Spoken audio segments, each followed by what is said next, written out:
Bismillahirrahmanirrahim. Alhamdulillahirabbil alamin. Wassalatu wassalamu ala asyrafil anbiya'i wal mursalin wa ala alihi wa sahbihi ajma'in. Assalamualaikum warahmatullahi wabarakatuh. InsyaAllah hari ini saya nak cakap lebih kurang 10-15 minit tengok keadaan. Sekarang ni dah 12, dekat 12:10, 12:08 minit. Saya akan berhenti around 12:20 lah. Lebih kurang tengok keadaan. InsyaAllah yang nak dapat masuk, saya nak datang. Hari ini saya cakap hubung dengan coaching. Itu macam nak bertanya dan macam mana nak mendengar dan macam mana nak bertanya. Ini merupakan asas pendekatan yang mana teknik-teknik ini kita boleh guna pakai sama ada masa kita dalam team, alright, masa kita mesyuarat ataupun sama ada kita buat coaching one to one. Jadi selalunya takrifan coaching tu semua orang dah tahu dah, semua orang hebat, macam-macam coaching ada ya. Tapi yang ini penekanan saya sini ialah saya pergi pada asas apa yang dikatakan pendengaran ya. Tetapi ini hanya sekadar nak cakap ni 10 ataupun 15 minit sahaja. Ya, tak mau lebih sebab ini kita tahu ini Jumaat, ada setengah tempat kita sembahyang Jumaat kan dan sebagainya. Jadi saya ucapkan tahniah lah siapa-siapa yang dapat masuk. Alhamdulillah. Bagus. Itu kalau dah masuk tolong share lah. Mungkin yang mana sahabat-sahabat kita yang dia ada free time boleh dalam dengar. Saya mengalu-alukan kalau tuan-tuan dan puan-puan boleh buat sharing now sebelum saya mula. Sebab saya di dalam keadaan Zoom, jadi saya tak melihat di Facebook. Pendengaran merupakan satu organ. Listening is an organ for thought. Ataupun lagi kata pendengaran adalah salah satu organ untuk berfikir. Jadi kalau kita jarang mendengar, maka kita tak mendengar apa yang dikatakan, maka waktu tu kita tak ambil kira atau kita tak berfikir apa dia sedang cakap. Jadi sebenarnya mendengar ni adalah satu skill yang memerlukan kekuatan minda. Yang kedua, kena ada kesabaran. Kesabaran dengan kata dengan duduk dengan seadanya mendengar apa yang disampaikan oleh sama ada klien you, coachee you, pelanggan you dan sebagainya. Kalau kita dapat memberi keadaan diri kita macam tu dengan seadanya, insyaAllah kita boleh relax dan mendengar. Jadi tak perlu panik. Mendengar ni dia kata duduk relax dan mendengar apa dikatakan, tapi jangan kita melayan ke lain. Di dalam mendengar tu sendiri terdapat beberapa ciri yang kita kena buat. Satu, kita punya fokus. Fokus ni merupakan tumpuan kita kepada dia, mendengar seadanya apa yang disampaikan. Yang kedua, ada setengah orang berkebolehan melihat sampai gerak-geri cakapan dia. Yang boleh, yang tak boleh tak payahlah. Dengar dia punya yang lebih detail, dengar cara penyampaian dia, style penciptaan bahasa, style penyampaiannya, style orang kata cara dia bertegur siapa. Yang tu. Yang satu lagi, sehingga boleh melihat setengah yang terlalu power, dia boleh tengok dia kelihatan mata dia, gerakan body behavior semua menunjukkan satu bahasa ataupun body language dia. Sama ada dia cakap, tekanan intonation suara dia dengan pergerakan body dia, body behavior dia bergerakkan. Banyak buku, banyak orang buat training dalam bidang tu. Tetapi bukan sekadar kita nak dengar waktu tu, lepas tu kita nak cerita apa yang berlaku waktu tu. Tak, kita nak faham suasana waktu dia bercerita. Itu dalam keadaan kita mendengar. Yang ketiga, kita mendengar intonation, tekanan suara dia. Jadi, kalau ada kemampuan diikuti dengan kebolehan melihat pergerakan body yang meyakinkan. Kalau dia dalam kesedihan dan marah dan sebagainya, kita tengok body language dia. Kalau boleh mendengar macam tu, cantiklah. Tapi untuk kita ni sembang-sembang ni, sekadar itu yang saya cerita dulu. Dan lagi satu mendengar ialah ini paling orang yang tinggi, dia boleh mendengar selain apa yang diperkatakan oleh pelanggan, klien ataupun orang buat tangan kita. Jadi kita boleh melihat dia cerita sesuatu tapi ada satu benda dia tak cerita. Yang tu tinggi sekali. Listen to what is not being said. Itu satu skill seorang coach. Itu kalau dah di coach dah, memang dia mendengar apa yang dia tak diperkatakan daripada apa yang diperkatakan. Itulah satu ruang lingkup yang mudah saya terang untuk pendengaran. Now, kita pergi pula apa yang dikatakan soalan. Alright? Apa yang dimaksudkan? Questions. Alright? Question adalah salah satu tool dalam coaching. Tetapi banyak lagi tool dalam coaching. Yang ni kena belajarlah. tool tu dia sebenarnya ada lagi satu kita kena dia panggil inquiry system. Alright. Macam mana setengah orang pakai appreciative inquiry. Tak payah tanya bersoalan. Cara bercakap menyebabkan dia sendiri berkemampuan mendengar apa kita sampaikan. Lagi satu, bila berhubung dengan question, pertanyaan, sebenarnya mengapa ni saya sembang-sembang, mengapa kita tanya soalan kat dia? Jadi kalau kita tahu apa tujuan soalan tu, maka berkemungkinan setengah soalan tu kita tak tanya kepada dia. Pasal soalan tu kenalah contemporary, kenalah mengikut kaedah, mengikut kemampuan penerimaan cara dia menyampaikan sesuatu. Itu tinggi juga. Tapi sekurang-kurangnya tuan-tuan tahu sudah. Jadi bila kita bercakap, begitu juga kalau kita cakap pegawai atasan macam mana, pegawai bawahan macam mana. Macam tu juga coaching. Tapi coaching dia orang kata lebih lentik lagi. Dia go to the lowest, ikut peringkat orang tu cakap. Sebab itu bila kita mendengar orang cakap, dia ada beberapa aktiviti berlaku. Dia panggil mirroring. Mirroring macam cermin diri. Kadang-kadang dia bersamaan dengan orang tanya dan cakap tu menyebabkan orang cakap depan kita tu dia rasa selesa. Dia rasa seumpama Koh ni bagi dia cakap seorang-seorang. Umpama macam Koh pegang cermin, dia tengok diri dia. Bila coach dia bersembang dengan dia tu, dia rasa actually coach tu macam dia lah cakap. Itu dah tinggi tuan-tuan. Maka situlah letaknya kebolehan, kekuatan bagi seseorang yang nak menujukan kepada satu kejayaan. Lagi satu berhubung dengan soalan, sebelum kita nak soalan, saya tanya apa dia soalan? Sebenarnya jalan coaching, dia tak boleh bagi jawapan. Tapi dia bagi soalan. Tapi sebenarnya soalan tu merupakan jawapan. Tinggi tu tuan-tuan. Mengapa saya katakan soalan tu jawapan? Di dalam soalan tu boleh menyebabkan orang yang kita buat coaching tu berusaha mencari jawapan yang memberi pada penyelesaian yang dia cari. Jadi berarti kata, apa yang kau boleh mendengar? Dia mendengar sesuatu yang ada kebolehan atau skill daripada klien ni tadi, atau coaching ni, yang menyebabnya bila kita tanya, membukakan minda dia seluas-luasnya melihat balik kekuatan yang ada dari diri dia. Kadang-kadang dia punya satu, dia tak tanya soalan, dia tanya dalam bentuk appreciative inquiry. Apa kata appreciative inquiry? Dia go to the strength ataupun dia go on the asset, bukan on the liability. On the asset, apa yang dia tu dah percaya. Dia pergi ke situ. Itu dia yang fokus. Lain yang berhubung dengan pertanyaan pula. Pertanyaan dia dimula dengan ayat yang kita guna. Kita menyebut soalan, yang mana soalan tu ada hubung kait apa yang dia tanya kepada kita. Maka soalan kita tanya dia cukup sedap dia dengar. Dia mungkin kata susah. Tapi dia rasa terpanggil memberi jawapan. Walaupun dia kata susah, insyaAllah dia akan dapat jawapan. Itu kupasan. Jadi tuan-tuan boleh dengar dengan jelas sikit sebanyak. Apa yang dimaksudkan question, apa yang dimaksudkan pendengaran. Sebab tu dia katakan pendengaran ini adalah organ pemikiran. Pendengaran merupakan alat untuk kita berfikir. Kalau kita tak boleh mendengar, orang tu bercakap macam kita tak boleh nak berfikir, nak tanya soalan. Sebab tu mendengar adalah satu skill yang tinggi pada orang yang di-coach. Jadi kita tak payah reka-reka tanya soalan yang, tapi kalau dah tuan-tuan buat permulaan nak hafal soalan tu, okey lah. Jangan hafal soalan sampai benda tu same dia tanya, sampai ulang 2-3 kali soalan pun jenis macam soalan macam tu juga, maka itu bukan lagi dah coaching lah. Dia jadi cerita lain lah. Alright. Now, bagaimana soalan? Saya nak bagi contohkan pendekatan saya lebih kurang 10-15 minit sini cakap ialah satu, macam mana kita nak cakap dalam tim. Macam mana kita nak mendengar dalam tim, macam mana kita nak tanya soalan dalam tim. Satu.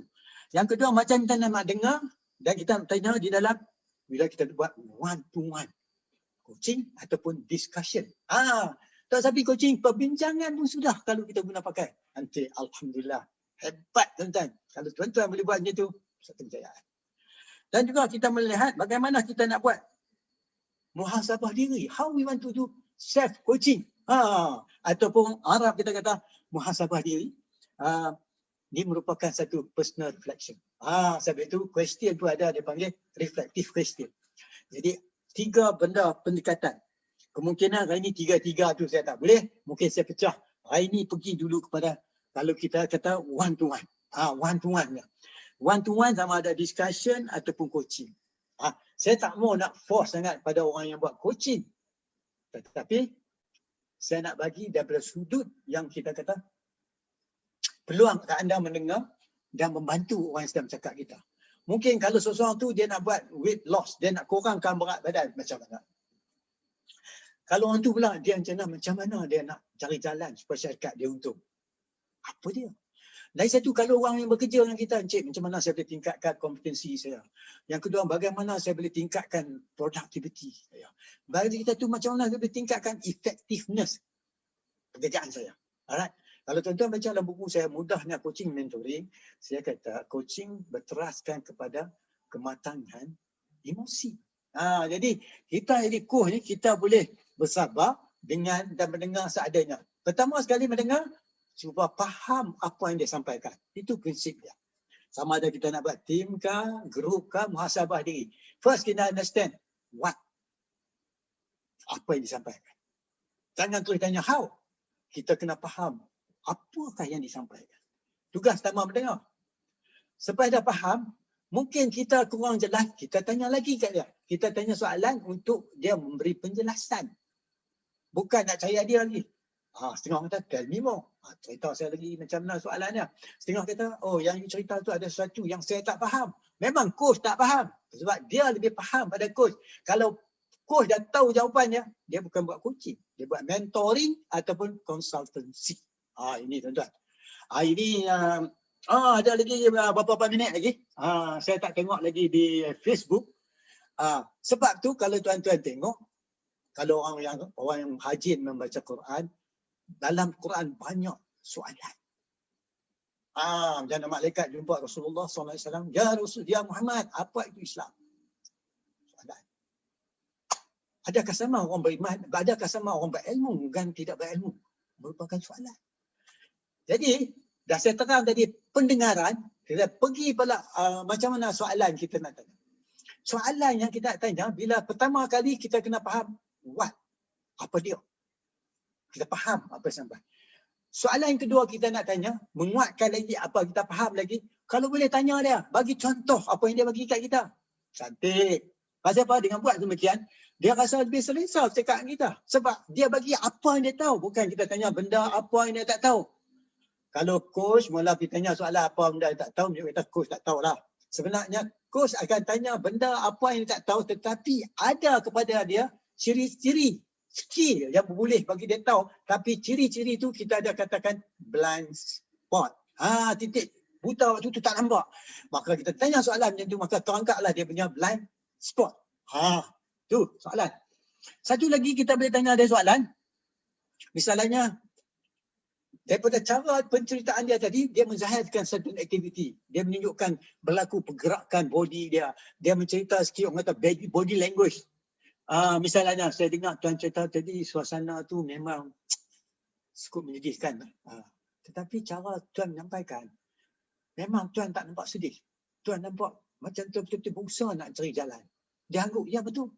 So, menunjuk kata kita faham dia. Maka dari situ kita tanya dia.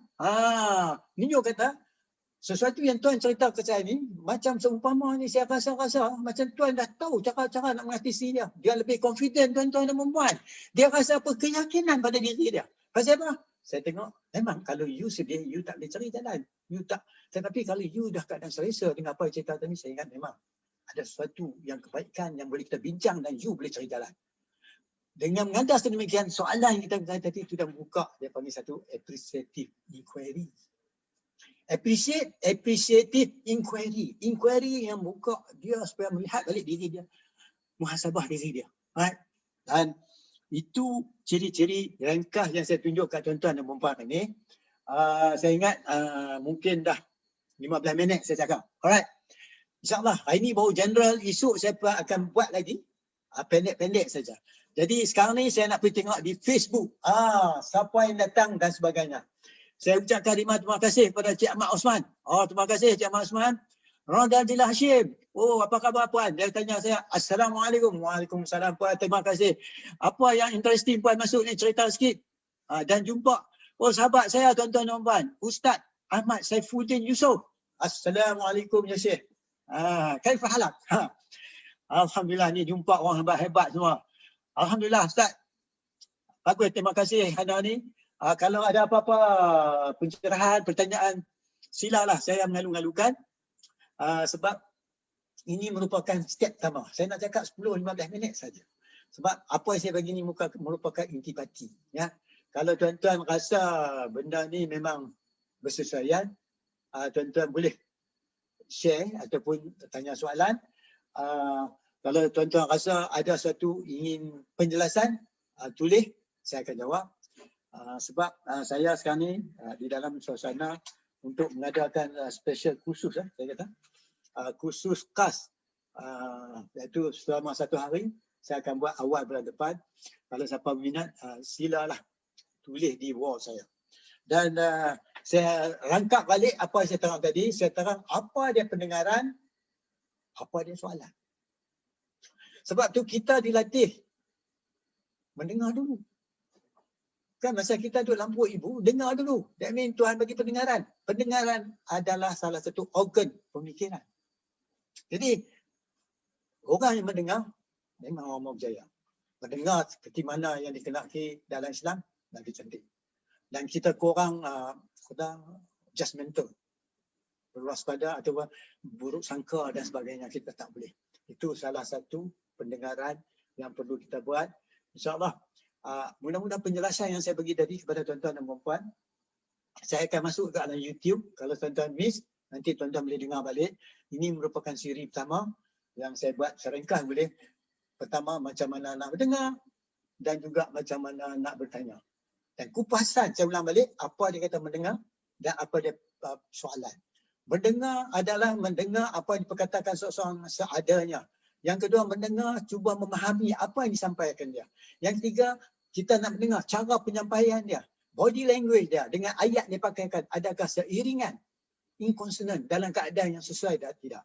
Yang ketiga, mungkin kita nak tanya sesuatu yang dia cakap, tetapi dia tak sampaikan, tapi bayangan dia cakap tu ada. Maka itu adalah kekuatan seorang coach yang terbaik. Dia bertanya soalan, what is not being said. Iaitu kita tanya kat dia, tapi dia tak tanya. Situ merupakan tumpuan. Yang ketiga, macam mana kita fokus bila orang bercakap. Where to focus bila dia cakap. Jadi yang mana miss tadi, boleh tengok balik recording ni. Yang satu lagi, yang tanya soalan. Apakah itu soalan? Sebenarnya soalan ni apabila dia cakap kita, sebab coach dia tak boleh beri jawapan. Coach hanya boleh memberi soalan. Soalan adalah jawapan. Kenapa? Soalan tu, di dalam soalan tu, ada ciri-ciri jawapan. Maksud dia, mengikut kemampuan, kebolehan, keselesaan orang yang bercakap dengan kita. Jadi soalan ditanya tu bukan dari lain tempat, dari apa yang dia sampaikan. Dekat tiap satu kena isu tu, jawapannya ada kat dia tu. Right. Lagi satu, bila kata soalan, dia macam-macam soalan dah. Satu soalan kita nak faham. Yang kedua soalan nak suruh dia berfikir. Nak berfikir tu salah satu tugas coach ialah bertanya sesuatu untuk dia reflect balik, mengatasi dia punya blind spot. Dan empat sekali, baru kita melihat sesuatu, suruh dia cari jawapan daripada kekayaan ataupun kekuatan ada pada dia. Kita menggunakan appreciative inquiry. Appreciative inquiry. Maka inilah asas-asas yang saya sampaikan kepada tuan-tuan dan puan-puan. Saya ucapkan syabas, terima kasih Cik Hafiz Hamzah yang datang. Terima kasih kepada tuan-tuan dan puan-puan yang datang. Setakat ini saja tuan-tuan, pasal hari ini hari Jumaat. Saya buat, ni pun dah panjang dah. InsyaAllah saya akan buat dalam YouTube. Tuan-tuan boleh subscribe dalam YouTube, Syakir Mustafa, Master Coach. Tuan-tuan boleh banyak, lebih pada 110 jam punya apa kita katakan talk yang saya buat. Tuan-tuan minta subscribe so that tiap-tiap kali saya buat persembahan, tiap-tiap saya upload baru, tuan-tuan dan puan-puan akan dapat straight online to you. Jadi setakat ini saja tuan-tuan dan puan-puan, terima kasih yang datang. Ustaz Hamzah, Cik Hamzah, Cik Hafiz Hamzah, Ustaz Ahmad Syafuddin, Cik Puan Nurlidah Salim, Nurlidah Hashim, terima kasih Nurlidah. Dan kepada Cik Ahmad Osman, saya ucapkan terima kasih banyak-banyak. InsyaAllah kalau tak ada apa halangan tuan-tuan dan puan, kita jumpa lagi petang ni dalam sesi lain pula. Petang saya akan buat satu sesi lain.